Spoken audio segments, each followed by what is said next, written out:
Well, I was actually an HR manager at a plant, a local plant in Arden, and the girl who was my supervisor and mentor told me that the general or the executive director at the time was looking for an HR person.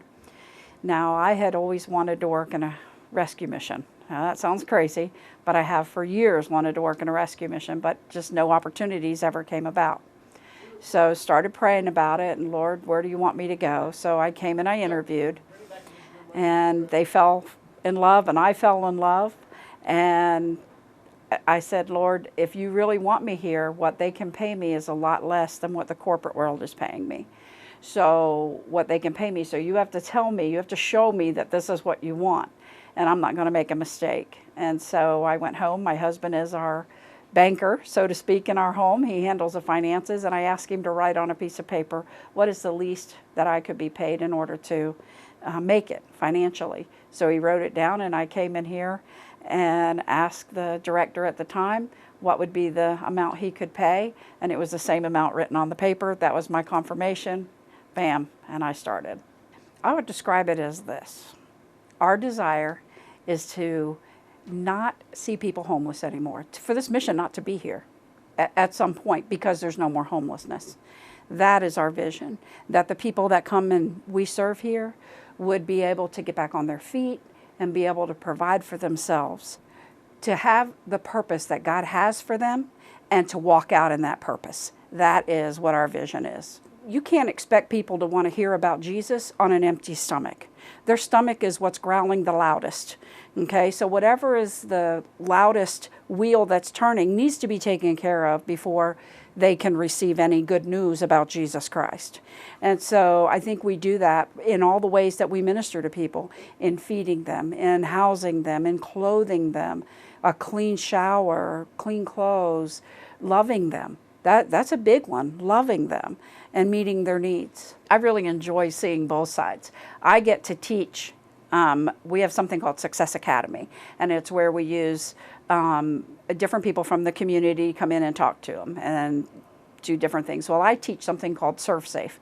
It's a food safety program. So I get to interact with the disciples in the recovery program, and I get to interact with folks that we're discipling in the rescue program. And it's really neat to see how people are changed.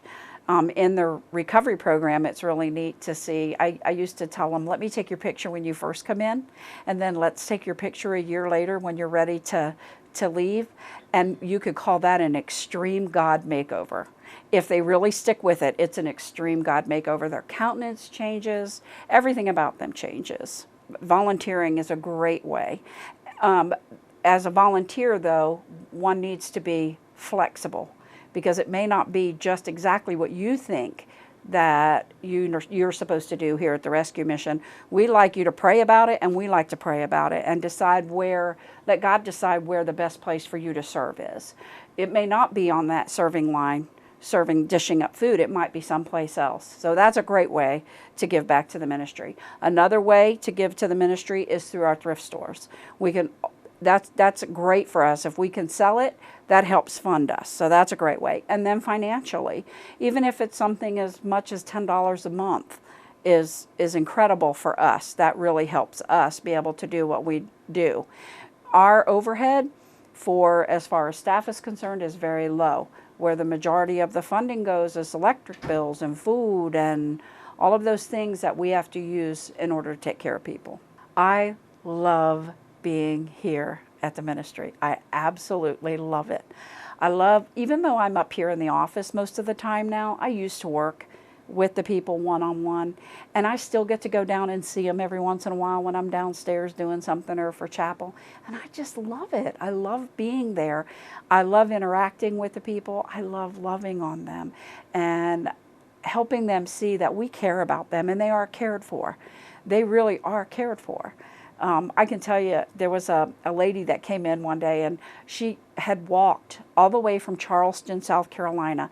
The soles of her shoes were gone. I mean, literally gone, and her feet were all blistered. Oh my word, it looked so bad. So I ran out to our trailer where we have shoes for our foot care clinic. And I found her a pair of shoes that would fit her, and I brought them in to her, and I gave her the shoes, and then I hugged her. I said, "Can I hug you and tell you how much I love you and care about you?" She said, "Ma'am, nobody has hugged me in over a year that didn't want something back from me." And she said, "You just don't understand how you just spoke to me. Not only did you provide something for me, but you also hugged me, and you're not expecting anything in return." That's why I work here. That's why I'm here. The folks that we serve, especially the females, 100% of them have seen some type of abuse. 100%. They're hurting. Those out there that don't know or understand how a hurting person behaves cannot comprehend why they're homeless. They've been hurt and they're wounded. And until they can get those woundings and hurts dealt with, they keep making poor choices. And that's what we're here for. That's what we want to do. We want to minister to them in such a way that those hurts can be healed, and they can move forward and be productive and walk out what God's plan is for them. Can't do it if you're hurting. Walk that walk and understand it completely. I walk that walk and I understand what healing is required in order to move forward. That's what I would say.